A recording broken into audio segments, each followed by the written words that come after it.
안녕하세요. 백사원 목사입니다. 오늘은 10월 11일 화요일 아침입니다. 저는 지금 일본 노예를 참석하기 위하여 일본에 와 있고, 노예가 끝나고 나서는 일본 지역을 섬기는 선교사님들의 교회를 방문하여 격려하고 말씀을 나누는 그런 시간을 갖고자 합니다. 하나님의 은혜가 오늘도 여러분 모두에게 함께 하시기를 축원합니다. 오늘 주나님의 말씀은 사무엘하 14장 21절부터 33절까지 말씀인데요. 그 중에 25절 말씀을 중심으로 말씀의 은혜를 나누고자 합니다. 본문의 배경은 이제 압살롬이 요압의 중재로 이방 땅에서부터 왕궁으로 돌아와서 머무는 이야기로부터 시작이 됩니다.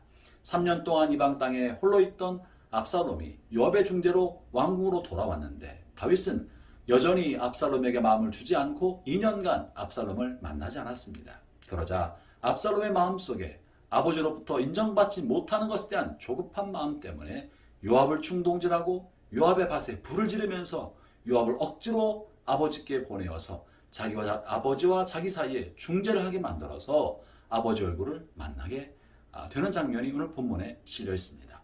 이것을 통해 우리가 알 수 있는 사실 중에 하나는, 압살롬은 여전히 자신의 지난 날에 행동한 것에 대해서 회개하지 않았고, 압살롬의 마음 깊은 곳에서는 아버지 다윗에게 다가감으로 왕위 후계자로서의 자신의 입지를 공고히 하고자 하는 마음이 깊게 있었다는 사실을 발견하게 됩니다.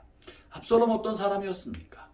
오늘 본문 25절이 압살롬이 어떤 사람이었는지를 잘 보여주고 있고, 이 본문 25절을 통하여 압살롬의 강점과 그의 약점을 우리가 발견할 수 있는데요. 25절을 제가 읽어보겠습니다. 온 이스라엘 가운데에서 압살롬같이 아름다움으로 크게 칭찬받는 자가 없었으니 그는 발바닥부터 정수리까지 흠이 없음이라.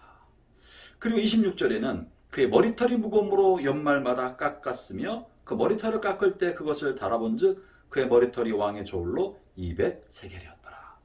압살롬이 머리끝부터 발끝까지 온몸이 아름다웠다고 칭찬하는데, 그 중에 특별히 그의 머리털이 아름다웠고 그 양이 많았다고 머리털을 칭찬하고 있습니다. 여러분, 압살롬의 외모는 출중하게 아름다워서 이스라엘 모든 사람 중에서 탁월하고 아름다운 외모를 가지고 있었다고 말합니다. 이것은 하나님이 주신 은혜입니다. 하나님의 혜택입니다. 하나님의 선물입니다. 압살롬의 큰 장점인 것입니다. 그러나 아쉽게도 하나님께서 그에게 준 이 큰 장점과 혜택이 압살롬에게 있어서 그의 인생을 파멸로 가게 만드는 도구가 되어버리고 말았습니다. 압살롬의 머리털은 그 많은 자랑을 늘어놓을 만큼 아름답고 좋았지만, 압살롬이 아버지 다윗에게 반역을 일으키고 쿠데타하고 전쟁에 참여하다가 머리털 나무까지 걸려서 결국 그는 죽임을 당하게 되지 않습니까? 머리털이 큰 장점이었지만 머리털 때문에 압살롬은 파멸로 가게 된 것입니다. 무엇이 문제입니까? 하나님 주신 장점은 감사함으로 받고 겸손하게 이것을 누릴 줄 알면 큰 혜택이 되지만, 장점 때문에 우쭐해지거나 교만해지면 그 교만은 그의 인생을 파멸로 몰고 가는 문이 된다는 사실을 말해줍니다. 오늘 본문에서 이렇게 외모와 그의 머리털이 장점이었지만 이것이 그를 파멸의 길로 몰고 가게 만드는 교만과 우쭐대는 허세를 만들었던 것처럼, 또 한 가지 압살롬에게 또 한 가지는 그 외모로 인하여 사람들이 압살롬을 좋아했다는 것입니다. 칭찬했다는 것입니다. 압살롬을 만나는 이스라엘 사람들마다 그의 아름다움을 보면서 그를 칭찬하고 좋아하고 그를 친근하게 여겼습니다. 요압이 그런 사람입니다. 요압은 많은 왕자를 보았지만 압살롬의 외모와 그의 탁월함을 보면서 그가 왕위 계승자가 될 만한 사람이라고 여겼던 것입니다. 그래서 압살롬과 다윗 사이의 중재자가 되었고, 적극적으로 나가서 압살롬을 왕국으로 돌아가게 만드는 일을 해주지 않았습니까? 압살롬이 만약에 사람들로부터 큰 칭찬을 받지 않았다면 자기 스스로 왕위의 계승자로 여기지 않았을지도 모릅니다. 그러나 압살롬은 왕위 계승위에서 우선순위에 있지 않은 사람이었지만 사람들로부터 칭찬받고 인정받고 환호받자 자기가 마땅히 왕위를 계승할 사람이라고 생각했습니다. 자기는 아버지 다윗을 이어서 왕이 될 사람이라고 스스로 생각했던 거예요.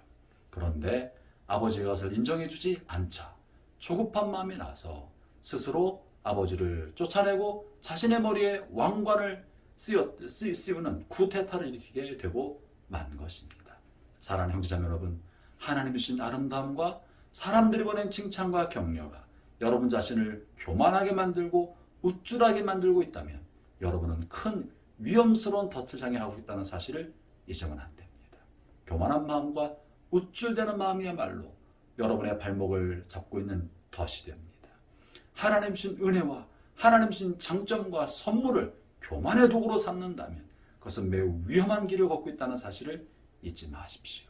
반면에 하나님이 주신 장점과 혜택과 선물을 하나님의 영광을 위해 사용하고 또 이웃과 몸된 교회와 다른 사람을 섬기는 도구로 사용한다면 그것은 하나님께 영광이 될 뿐만 아니라 여러분에게 하나님께서 주신 선물을 주신 그 올바른 뜻대로 사용하게 되는 것입니다.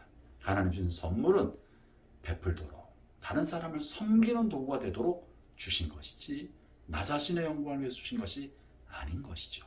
형제자매 여러분, 오늘도 하나님 우리에게 선물로 주셨습니다. 여러분에게 주신 여러 가지 선물이 있을 줄 압니다. 시간도 물질도 또 여러분의 지혜도 경험도 어떤 것으로도 우쭐을 대는 데 사용하지 않고 주변 사람들을 섬기는 도구로 삼아 쓰임받는 저 여러분 되었으면 좋겠습니다. 기도하겠습니다. 하나님 아버지 감사합니다. 주님께서 우리에게 많은 것을 선물로 주셨습니다. 내 것이 아니라 하나님께서 주신 것입니다. 감사하는 마음으로 겸손하게 하나님의 영광과 내게 맡긴 사람들을 섬기는데 내게 주신 선물을 잘 사용할 수 있도록 주여 도와 주옵소서. 오늘도 감사한 마음으로 하루를 시작합니다. 하루 종일토록 주님 베푸신 은혜에 감사하여 살아가게 해 주옵소서. 예수님 이름으로 기도합니다. 아멘.